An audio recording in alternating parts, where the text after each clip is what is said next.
Hello from North Carolina. This is our 16th live episode, if you can believe it. Our plan is to go live every Tuesday at 10 a.m. Eastern Standard Time to share industry news from the previous week. If you Hello from North Carolina.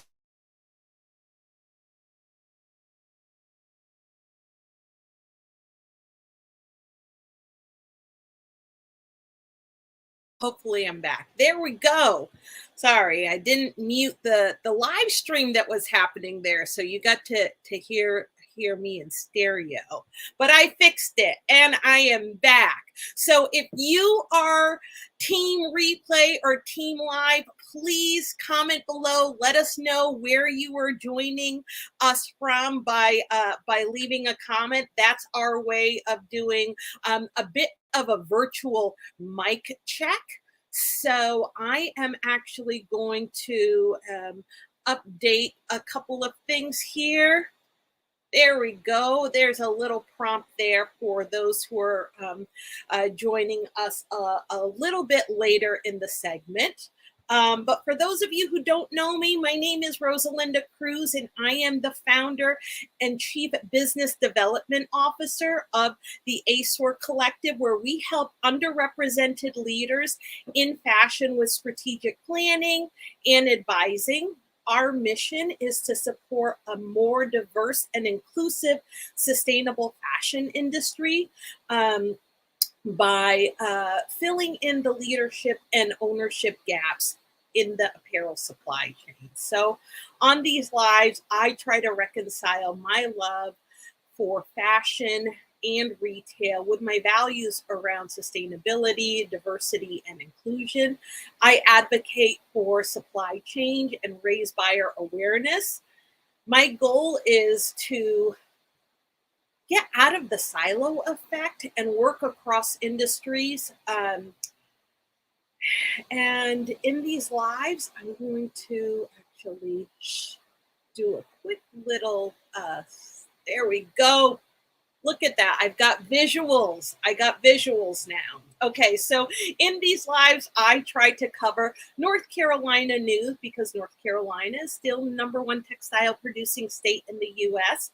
Product, service, workforce, any epiphanies that I may have as we go along, and also the green carpet, which is where I talk about brands, concepts, processes that are being called to the proverbial carpet.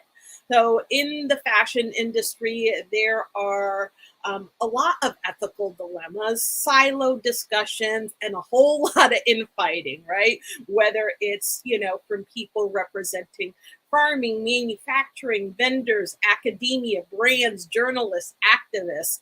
It can get pretty intense. And to be perfectly honest, it can be rather contentious. So the green carpet is really an invitation to a conversation, to be perfectly honest. It's where I activate my superpower and try to listen for understanding. It is intended to be an open dialogue. And it's also where I actively practice calling people in versus calling people out. This is something completely new to me. So I ask that you sort of bear with me as I fumble through that new process. The other thing that I wanted to say is that I have a goal that I'm trying to reach, which is to get 100 subscribers to our YouTube page. So if you are joining us live or watching the replay, I will be dropping a link in the comments to our YouTube channel. If you could help us reach 100 subscribers, I would greatly appreciate it. Once we get to that 100 subscribers, a lot of features are going to be unlocked, which I'm looking forward to, which is going to allow us to bring you more incredible content. So if you could help us reach our goal, I would very much appreciate it. So let's get into it. All right. Looking at my other monitor there. So, in announcements. So, last week I mentioned that our February executive roundtable has been moved to March 16th, I believe is the date. That executive roundtable is going to focus on leveraging export opportunities for made in the USA products, specifically apparel fashion. One of the things that I wanted to call out is that the reason that this is such a great opportunity is because 95% of the world's consumers live outside of the United States. So this is a great opportunity to expand your customer base if you are or have only been selling or focusing your sales efforts within the US. So be on the lookout for that. If you are interested in joining the executive roundtable, seats are limited, but please send me a message and I will see what I can do to make room for you. So now in planning news. So this is a planning PSA, a little public service announcement here. But last week, one of the things that I mentioned is that where I wanted to touch on where you should be in your planning process, right? So at this point in your planning process, you should be refining your strategy for the second quarter, which begins April 1st. If you haven't already done so, please block out 3 hours on your calendar before this month ends, hopefully in the next week or two. This actually is an opportunity for you to, again, refine your strategy. Spend an hour on each month talking through what your marketing efforts are going to look like, what your product drops are going to look like, promotion opportunities, all of those things. When I think about the second quarter in the industry, really the big moments are Earth Day, which is now, I guess, Earth Month. And I think that part of the reason that it's sort of been rebranded as Earth Month is because within the month of April is also Fashion Revolution Week, which happens earlier in the month. So oftentimes the whole month of April is really focused on celebrating the earth and sustainability and that sort of thing. Other thing that I wanted to say is that when planning for Earth Month, I would also caution you to try as much as possible to stay away from being performative. I think that oftentimes last minute planning can actually leave efforts feeling like they are performative. In the month of April, I feel like there is already a tremendous amount of greenwashing that happens, and that is definitely something that you want to avoid. I actually met with a client a few weeks ago to review their Q2 strategy. And one of the things that we talked about was, right, the dilemma of how do you show up in this moment. And we both acknowledge that Earth Month really almost is starting to feel like the Black Friday for sustainable apparel. It feels more like a marketing thing and has really kind of gotten away from the original intention behind Earth Day. So one of the things that we did is talked about what actually felt right for them in terms of how it was that they wanted to show up. And one of the things that we decided is that, to be perfectly honest, it made the most sense for them to just not quite sit it out, but to use this as an opportunity to re-engage with their community and with new customers, and talk about a little bit more about their brand, and really speak about the brand's values, but doing it from a more authentic place. and that felt really good. So that was just a little example of how you can show up without feeling like you have to, put a spin on thing, but also to help you just show up more authentically. So the other thing that you can do is once you do have your content refined, what this allows you to do is spend the month of March batch creating your content. So you can batch create and schedule it and move into the second quarter. Feeling like you don't have as much weight on your shoulders. And hello, Kate. Thank you so much for joining. Always nice to see familiar faces in the audience.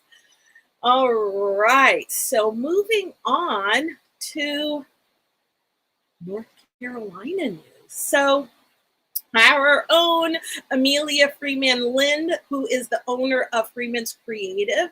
She actually was on Marketplace, which is a show on NPR, and got to talk about what it's like to run a micro business in a pandemic. So it was really, I got to listen to the episode yesterday, and they talked about just the challenges of being a small business owner.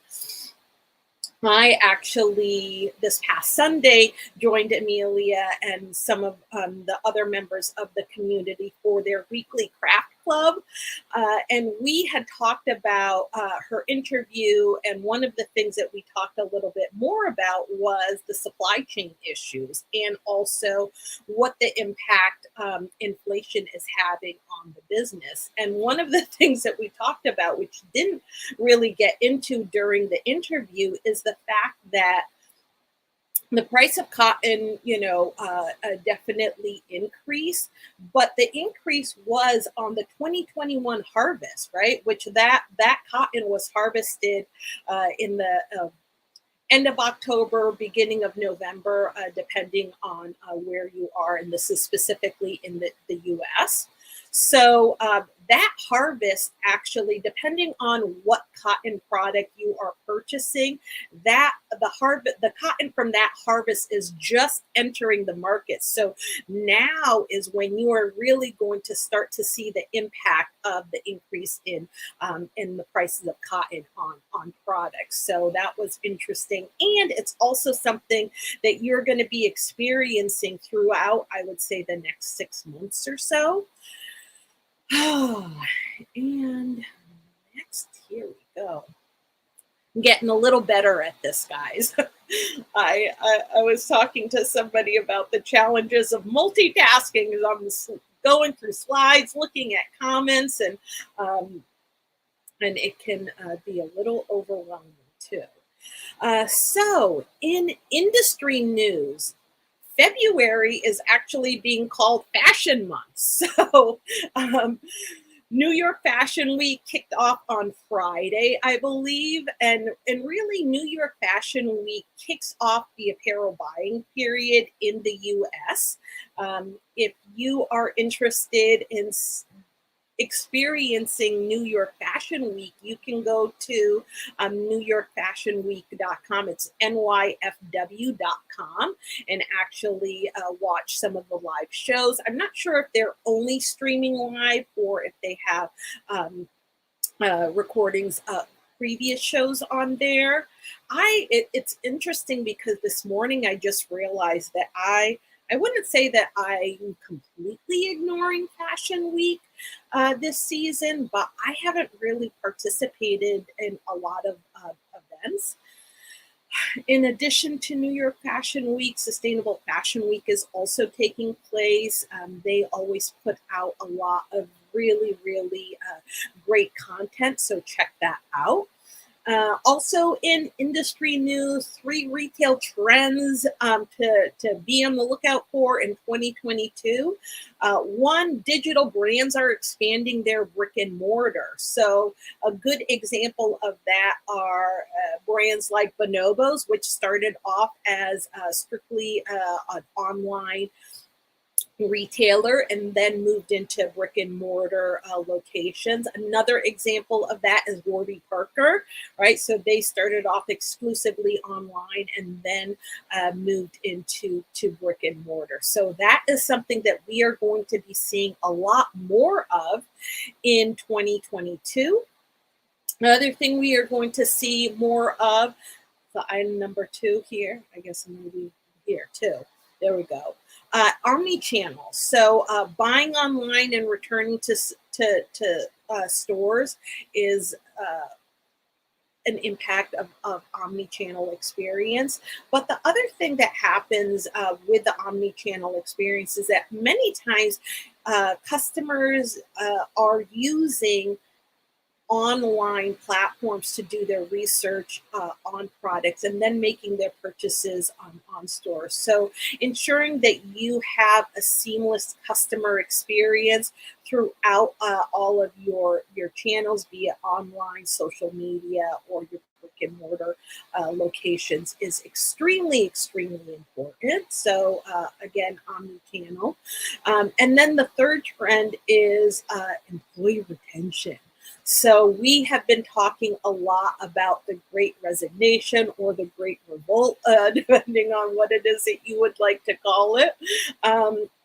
But one of the things, one of the sectors that has been most impacted by the Great Resignation is the retail industry. So having an engaged employee creates an exceptional customer experience. This is not new news, but I feel that this is something that brands are focusing on more now as they are trying to retain more employees.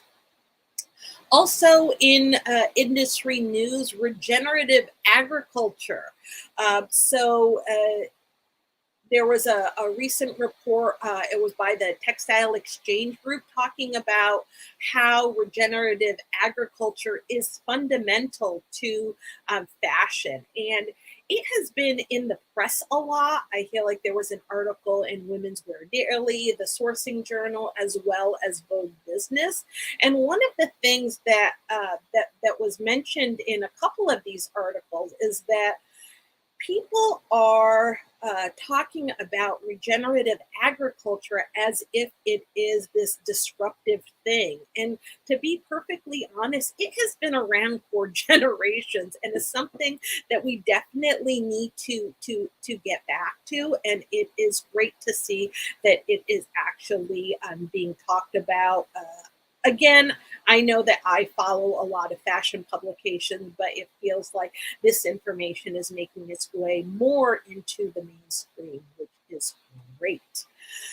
All right, I'm going to take a sip of my water because I am feeling parched. And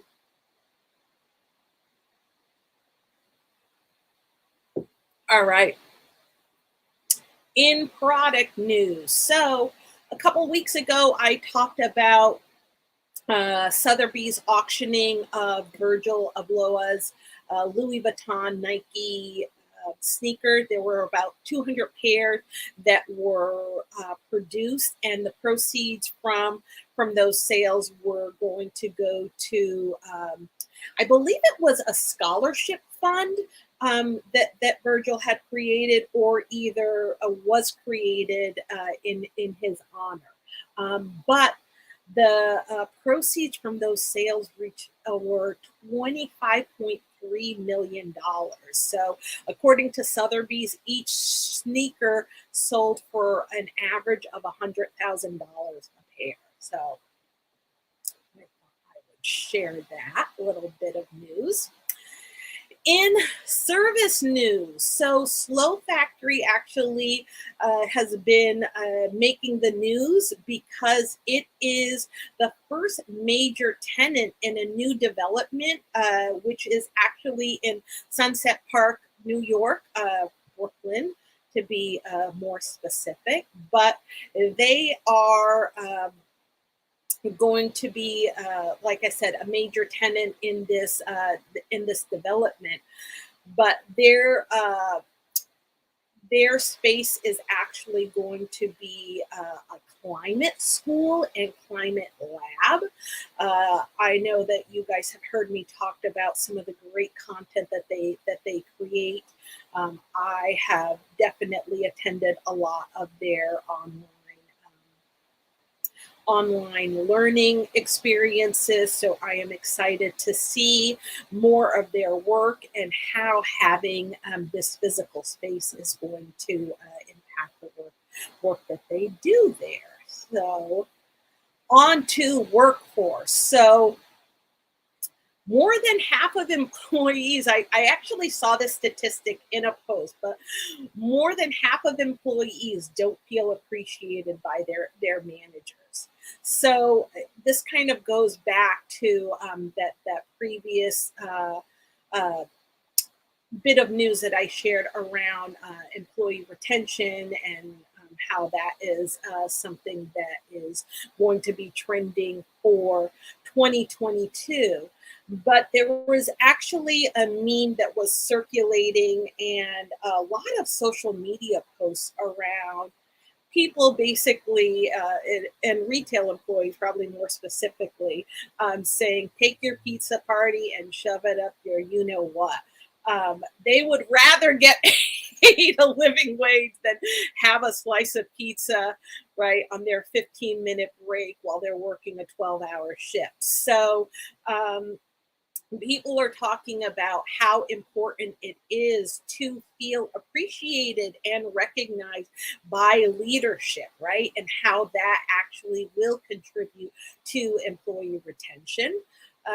Another bit of news in the workforce is Shahi Export, which actually creates clothes for Walmart, H&M, as well as Nike. They are India's largest garment manufacturer, and they actually announced last week that they will begin to pay its 80,000 workers the correct legal minimum wage, and will pay these wages that have been owed since April of 2020. And they plan on making those payments by May 10th of this year. So for those of you who may not necessarily be familiar with the Pay Up campaign, I will kind of get into this a little bit more because it can be a little tricky to follow. But at the beginning of the pandemic, a lot of brands canceled orders, which basically ended up leaving a lot of garment workers without pay.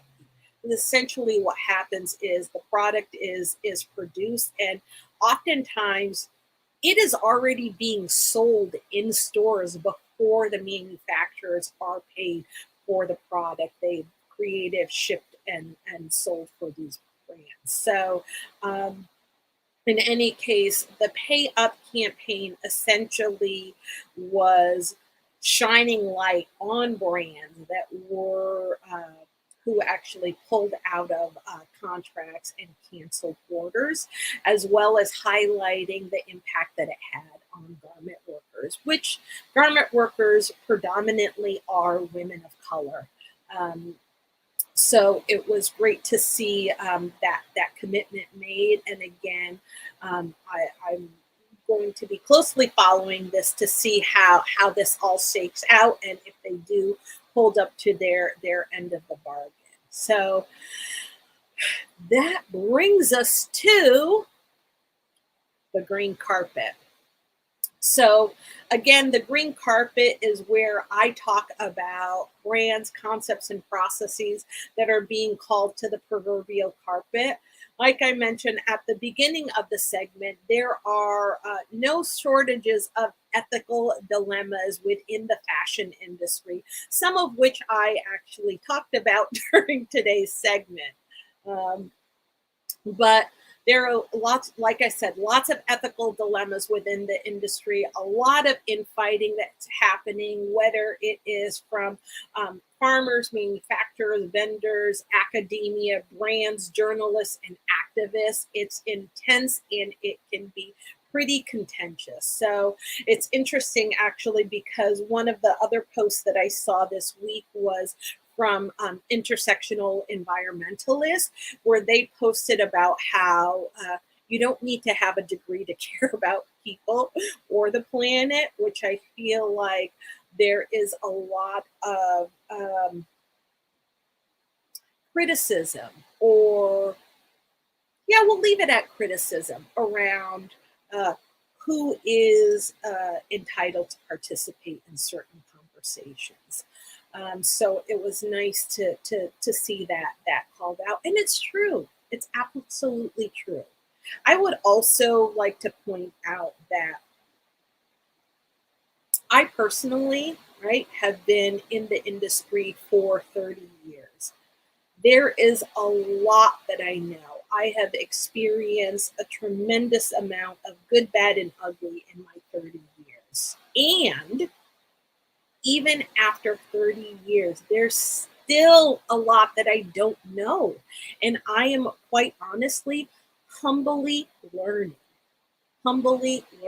alongside many of you. And I am completely open about that. But the green carpet is really an invitation to a conversation, again, where I sort of activate my superpower and really try to listen for understanding.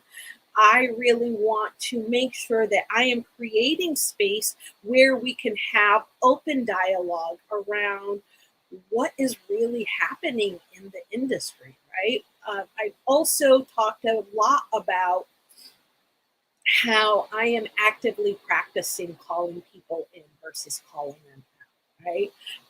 And this was a concept that I learned about through Professor Loretta Ross, who is an associate professor at Smith College, and is actually going to be the commencement speaker at Hampshire College this year for their graduation. So congratulations to her.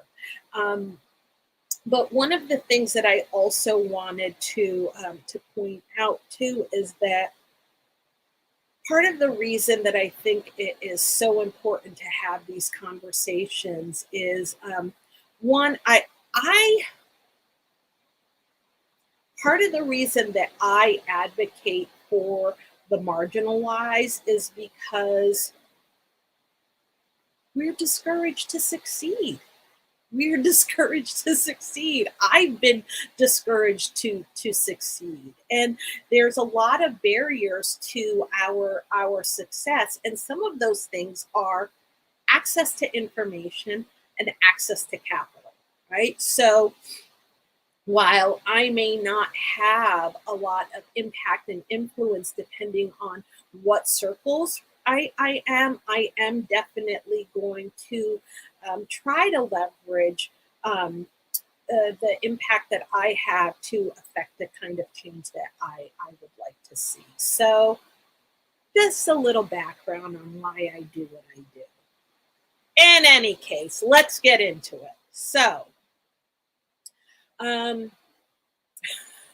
this I thought was actually interesting, and I won't go into it too much, but I think it's a little ironic, and I don't know if that's me actively calling people in, but NFTs, right? So we talked about how NFTs are all the rage, and how what the opportunities are within apparel and fashion. But NFTs can't be destroyed or changed once they are created.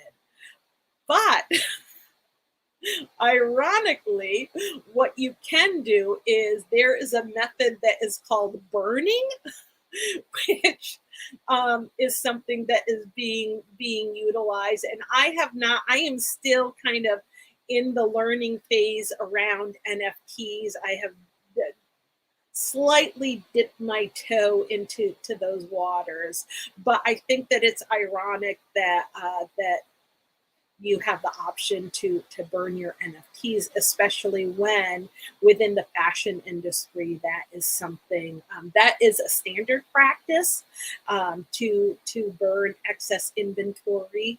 Um, And it's something that we are, or a lot of people actually are fighting to change. So here we are, kind of in this new space, and you know, and we're burning NFTs. So that's that's that on that. So other bit of news in the green carpet remake, we talked about several times the accountability report that they created. I have read this thing a number of times and I absolutely love it.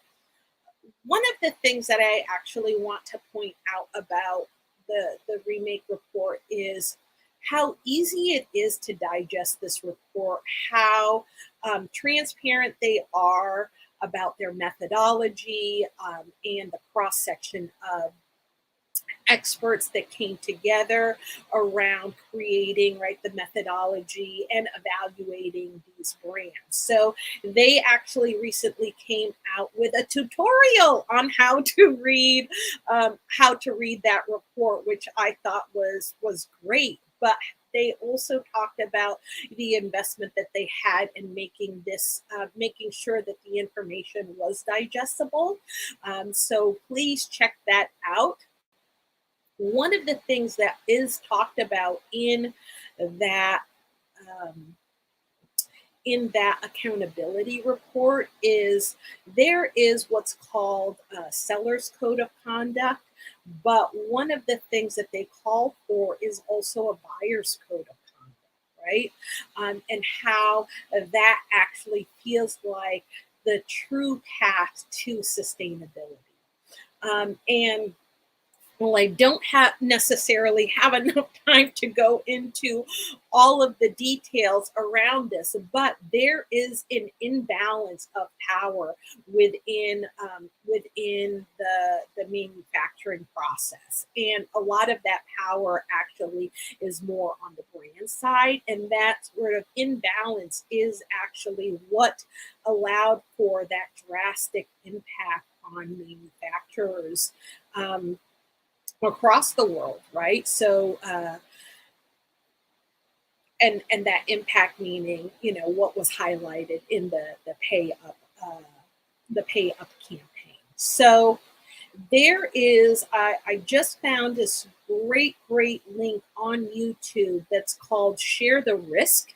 And they actually, it's a fairly short video. I want to say it is maybe 3-minute video with some graphics and charts that really explains in layman terms what that process looks like and where the imbalance is and how they are looking to they are advocates for buyers codes of conduct and how that would actually allow the risk to be shared between the manufacturers as well as the brands, whereas right now all of the risk is being shouldered by the manufacturers, right, and giving brands the power in these situations. So again, if you're interested in learning more about that, please sign up for our show notes and I will be sharing a link to that. Another thing that came up in the news is the USDA implemented equity commission, and some are calling this a farce. It is being led by Shirley Sherrod, and she was actually let go from the USDA a while ago. I am going to try to do my best to explain the challenges with the USDA, but the USDA actually implemented a similar equity commission years ago. And one of the findings was that there was systemic inequities and practices being put into place to discriminate against Black farmers as a result of the findings of, or should I say, once the findings were revealed internally and then externally, the USDA dismantled that commission. The information that came as a result of the findings of that commission led to a class action suit by Black farmers in the US against the USDA. The finding was for Black farmers, and there was a settlement which, till this day, I don't believe not even a cent has been paid to these Black farmers as a result of that class action lawsuit. And I understand the last I recall, it was being held up because there was a group of farmers in Michigan calling reverse racism on the distribution um, funds for these Black farmers. I don't have time to get into that, but we'll just leave it there. In any case, this new equity commission has been implemented, and people are calling it a farce and saying that there are a lot of provisions that have been left out that really limit the impact of the work that was being called for that could actually affect positive change. Um, there's also another article that I found that really goes into a tremendous amount of details around the impact of Black farmers by the work of the USDA and why they're disappointed in this new commission here. So more information on that. Oh, what else? What else? What else? Inclusive retail. This is something that has been coming up a lot, and I'm curious to see how this actually further gets defined. But what does inclusive retail look like? We've talked about how, and there's pros and cons to this, right? How having, whether it is a BIPOC, an aisle dedicated to BIPOC businesses, or is it a matter of having that product being carried in your preferred superstore and scattered throughout, right, the store, versus just isolated to one aisle? So I'm curious to explore that conversation a little bit more. In more green carpet news, this one actually was a bit of a gut punch, to be perfectly honest. And I get a little emotional thinking about this, but I felt my voice about to crack there. So last night, Kim Jenkins, who is the founder of the Fashion and Race Database, posted on Instagram that they are going to be going on hiatus. And I talked a lot about the Fashion and Race Database on these lives. I want to say towards the end of last year, there was an expansion in services from the Fashion and Race Database to be able to provide academic research for brands, and really in an effort to limit, right, the misinformation within the fashion industry, and also expand the narrative around fashion and history, and obviously limit misinformation as well as greenwashing. But she talked about why they will be going on a hiatus, and talks about how there's a lot of heavy lifting, right, that comes with this work. And hold on a second here. I gotta go off camera because Dad's popping in.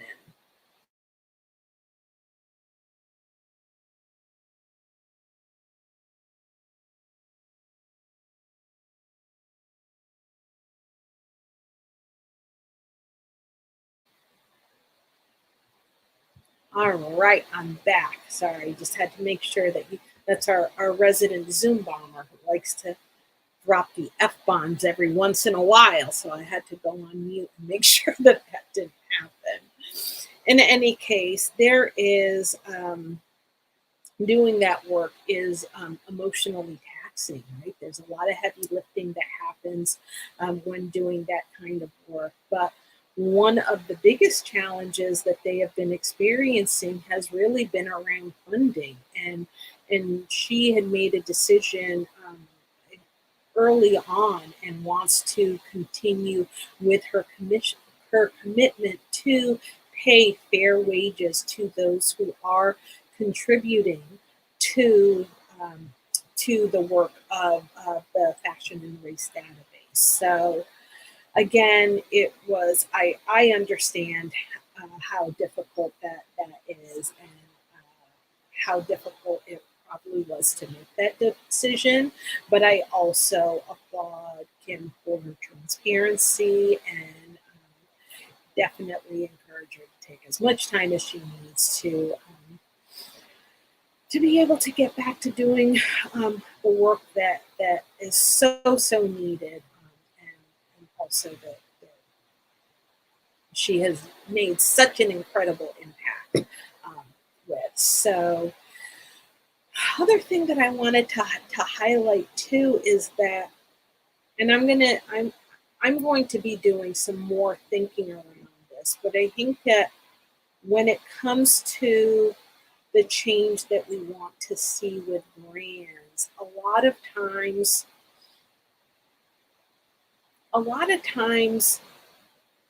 it's not as easy for brands to affect change, and I've experienced this from the inside, right? The larger the brand, the harder it is for it to affect change. And I compare it to a cruise ship versus a speedboat, right? Speedboats can pivot on a dime. Cruise ships cannot. Cruise ships, in order to turn around, it takes a long, coordinated effort. So a lot of times initiatives take an extremely long time. And there is a lot of work internally that happens before you are able to see the impact of those initiatives externally. And I also want to say that as an individual, you also have the ability to impact change. You get to make decisions in big and small ways every day. So I also don't want people to feel like their hands are tied and they can't affect change, because there are things that can be done, like I said, even in small ways. So I also realized that I didn't set my timer, so this live is really long, but I'm going to pull the plug on it. So thank you so much for those of you who joined us live, or for those who are joining the replay. Again, I am Rosalinda Cruz, founder and chief business development officer of the ASOR Collective, and our mission is to support a more diverse and inclusive sustainable fashion industry by filling the leadership and ownership gaps in the apparel supply chain. Our plan is to go live every Tuesday morning at 10 a.m. Eastern Standard Time. Please join us again next week, and again, help us reach our goal of getting 100 subscribers to YouTube. All right, I hope everybody has a great day. Bye.